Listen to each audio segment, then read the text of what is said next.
ఈ మాంగళ్య సూత్రాన్ని అలంకరింపజేస్తూ ఈ లోకాన్ని సమస్తమైనటువంటి భూతాలను సమస్తమైనటువంటి ప్రాణులను రక్షించేటువంటి యోగ్యత పొందడం కోసం గాను మనమిద్దరము శత అంటే కేవలం 100 అనేటువంటి సంఖ్యకాలు అనంతమైన అనేటువంటి ఒక అర్థం ఉంది.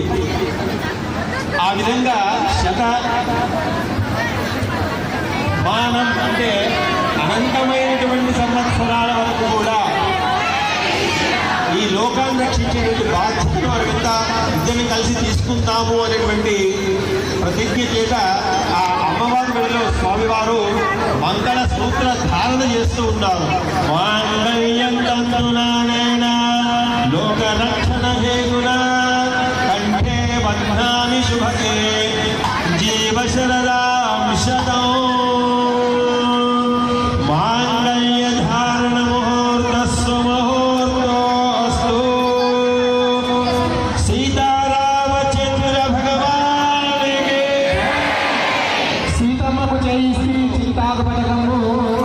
నమస్కారం చేస్తాను.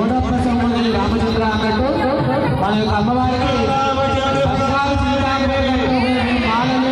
యజ్ఞోపవీత దానాలు అన్నీ కూడా అమ్మవారికి బంగారు మాలలు రామచంద్ర స్వామికి కానీ సీతా అమ్మవారికి కానీ వేసే ప్రతి ఆభరణం కూడా బంగారుదే.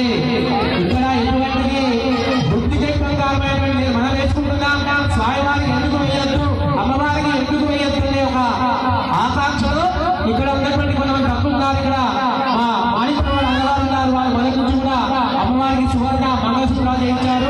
అవే ఇప్పుడు కూడా కంటిన్యూ అవుతున్నాయి. వారి వెనకే ఏడుకొండలు గారు ఉన్నారు. వారు అమ్మవారికి నల్లపూస గడ్డ చేయించారు. ఇటుపక్క చూసుకుంటే రేణుకా రవి గారు డాక్టర్ ట్రైనర్ మీకు అందరికీ పరిచయమే. వారు బంగారు యజ్ఞోపవీతము, బంగారు ధారణ, అలాగే చింతాపరణం ఇవన్నీ కూడా అమ్మవారికి చేయించారు. కాబట్టి ఎప్పుడు కానీ మనం ఉన్నంత వరకు కూడా ఈ కళ్యాణ మహోత్సవంలో అమ్మవారికి వేసే ఆభరణాలు కూడా ప్రతిదీ బంగారమే. ఇంకా వస్తువులు ఉన్నాయి, అవన్నీ మేము సమర్పించుకుంటూ యాడ్ చేసుకుంటూ వెళ్తున్నాం. కాబట్టి ఎవరు కూడా అమ్మవారికి ఏమో వేస్తున్నారని ఎవరు అనుకోవద్దు. ఇవన్నీ కూడా తర్వాత లాభంలో భద్రంగా ఉంటాయి. మీరు చూసిన సీతమ్మ వారికి అమ్మవారిని అలాగే రామచంద్ర వారికి చేయించింది కూడా బంగారు కిరీటం.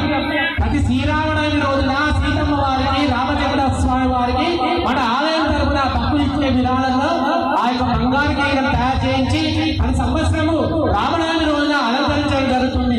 కాబట్టి మీరు ఇచ్చే ప్రతి రూపాయి కూడా ఇక్కడ ఆలయానికి సద్వినియోగం అవుతుంది. కాబట్టి శివాలయానికి కూడా ఇదే విధంగా మీరందరూ కూడా విరాళాలు సమర్పించి ఆ యొక్క శ్రీ దైవానుగ్రహం, రామచంద్ర స్వామి యొక్క అనుగ్రహం, ఆ యొక్క స్ఫటికలింగేశ్వరుడి యొక్క అనుగ్రహం పొందవలసిన కోరుచు సీతామ్మ వారి యొక్క మెడలోపల ఆ యొక్క రామచంద్ర స్వామి కరకవలంలోనే ఈ యొక్క మాంగళ కార్యక్రమం నిర్వహించారు. రాజా